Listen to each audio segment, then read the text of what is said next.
ब्रजमोहन श्रीवास्तव जी के पास मैं चल रहा हूं। ब्रजमोहन जी, जब आपसे मेरी बात हो रही थी तो आप कह रहे थे कि बाकी एजेंसियां चुप हैं इस मामले में। आप ये बताइए, आपने आरोप तो लगाए हैं, नवाब मलिक ने ये भी कह दिया कि मालदीव गए हैं और क्रूज क्रेज झूठा है, उसमें कुछ नहीं मिला है, तो क्या कोई एविडेंस वगैरह दिए हैं इस मामले में आपने, या कुछ, या ऐसे ही सब? सारे एविडेंस चैनलों के माध्यम से नवाब मलिक साहब ने पूरे देश के सामने रखे, बस खाली सेंट्रल एजेंसियों को नहीं दिख रहा है।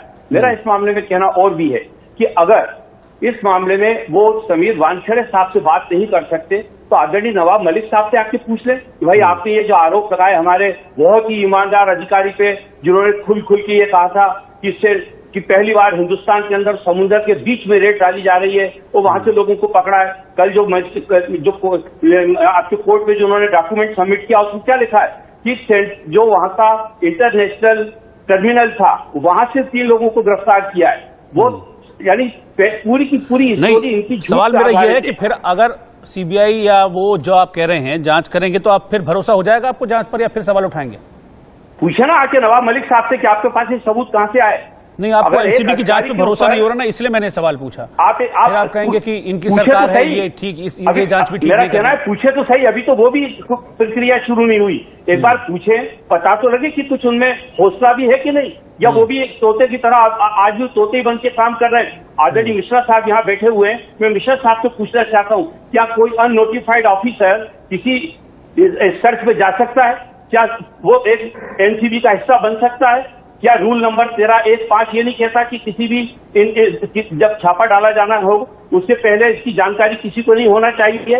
और कल समीर वानखेड़े साहब का मैं बयान देख रहा था चैनल पे, कल उन्होंने बहुत कुछ बोला है। वो ये कह रहे हैं कि मैं इसके पहले कभी भी मनीष भानुशाली और गवाई से नहीं मिला हूं।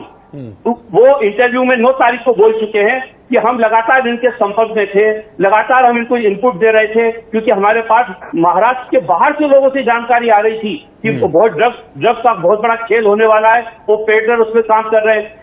एनसीबी के जो डायरेक्टर हैं वो एक नेशनल चैनल को दिल्ली के अंदर इंटरव्यू देते कि हमारी एजेंसी पिछले 3-4 महीने से इस पूरे मामले में काम कर रही थी। सीआईएसएफ के ऑफिसर बोलते कि हमने 1 हफ्ते पहले उनको इन्फॉर्मेशन दी थी और उनके पास कोई इनपुट नहीं था। इन सारी बातों ने हमारे इन आरोपों को बिल्कुल मजबूत किया है, क्योंकि ये लगातार झूठ बोल रहे हैं। और देखिए, सबसे ज्यादा तकलीफ किसको हो रही है इस मामले में? सबसे ज्यादा तकलीफ भारतीय जनता पार्टी के नेताओं को, जो लगातार आकर चैनलों पे एनसीबी का और समीर वानखेड़े का इस प्रकार से पक्ष रख रहे हैं। अगर तकलीफ है तो वो शायना जी बता देंगे। शायना जी, हमारा कहना यह कि पूरा एक्सिस बीजेपी के साथ चल रहा है और ये बीजेपी का शायना जी वो सीधा आरोप लगा रहे हैं, वो सीधा कह रहे हैं कि सब कुछ आपके इशारे पे।